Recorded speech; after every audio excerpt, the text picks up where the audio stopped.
Hello everyone and welcome back to Nate the Hoof Guy. Today's video we are trimming some big feet. Now these feet aren't big because of lack of trimming. They're big from a condition known as laminitis. So got 4 different feet, 4 different trims, and all of them display a couple different traits common with laminitis. So we're going to go through these and I'm going to explain it a little bit. So first off, we need a little background on what laminitis is. Laminitis is the inflammation of the lamina inside the foot. And the lamina are what transfers the weight from the pedal bone to that outside wall. It makes that connection, and that's what allows that weight to transfer through the foot to that outside wall.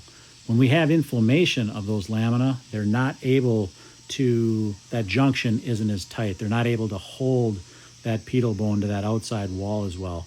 And that's when we have this first, what I call, you'd say a symptom rather, of laminitis. And that's that widening of that outside wall. It looks like it's much wider than it should be, like it's pulling away, and that's exactly what's happening. The feet look a lot wider. Sometimes they'll get much worse than this. We'll call them pancake feet. And that's basically that pressure is forcing that outside wall away from the inner parts of the foot, and so it causes extra stress there. When that happens, because that weight is not going to the outside wall, it has to go elsewhere, and that's when we have side effects from laminitis. The cow's natural response to this excess pressure is to increase horn growth to protect everything else in the foot. When we have increased horn growth and we have a junction that's not as tight, that's when we're going to get these feet that look really overgrown.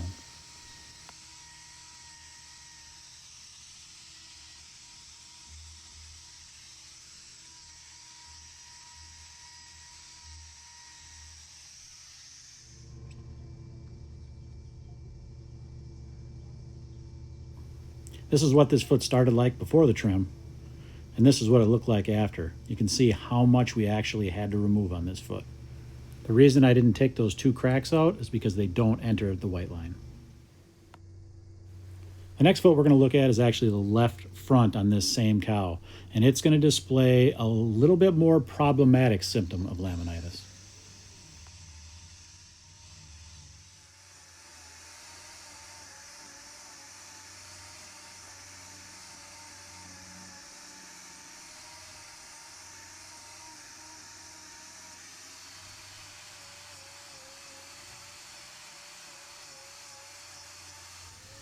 At first glance, it doesn't appear any different than that last foot I worked on. But as I start removing more of this inside claw, you're going to start to see in the white line this problem show itself a little bit more clearly.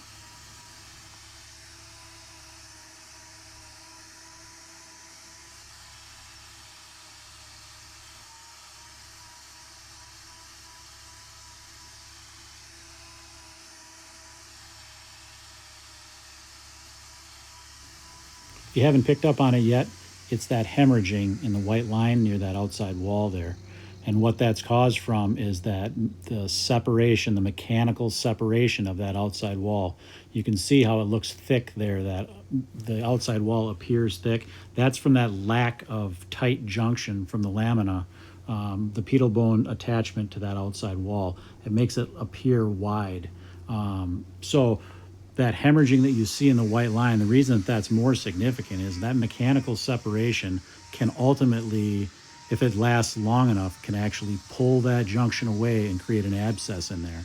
So luckily in this case, we caught this early enough that we don't have full separation there, but you can see there was some hemorrhaging. So the early stages of a potential abscess were in place.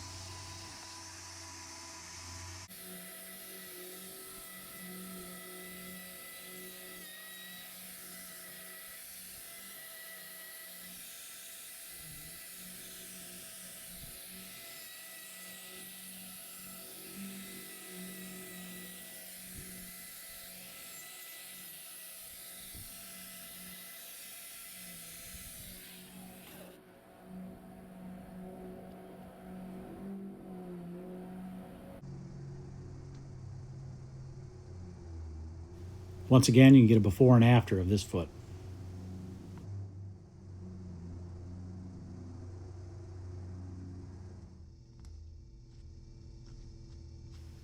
The next 2 feet we're going to look at are going to display yet again 3 more symptoms of laminitis. These are going to be a little bit different, but all result from that same excess of pressure inside the foot as a result of that weight not being transferred correctly to the outside wall.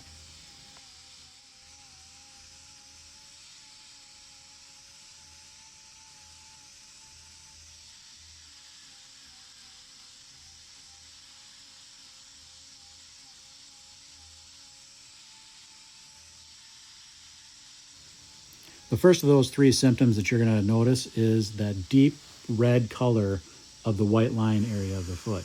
And that's due to the inflammation of the lamina, the connection between the lamina and that outside wall bearing the weight. Another thing you're going to see is the almost pink appearance of the sole, the mottled red and yellows throughout the sole of this foot.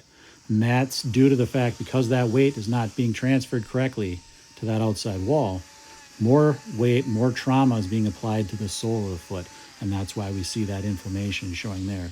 We don't want that, obviously, because that's not where pressure is designed to go. It's designed to go to that outside wall. The outside wall is built to withstand that, and that's where we want it. In this case, we're getting more pressure to that solar region, and that's why we're seeing that pink coloration.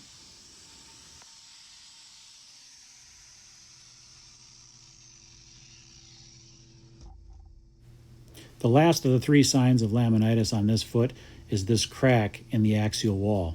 Now, there's only a couple times we actually see cracks in the axial wall.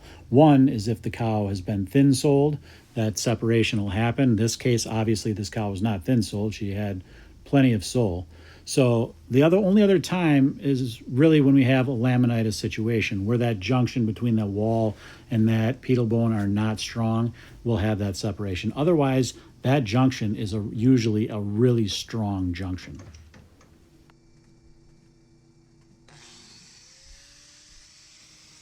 The last foot we're going to look at is the left front on this same cow.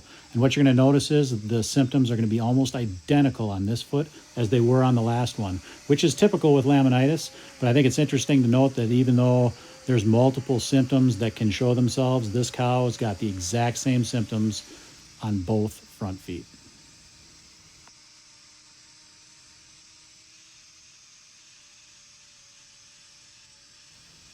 As for the causes of laminitis, well, it all goes back basically to rumen acidosis.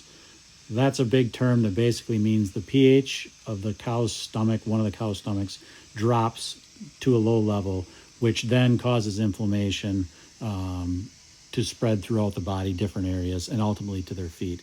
It's a much too complex of a topic to try to cover in a short video, but at some point we may tackle that.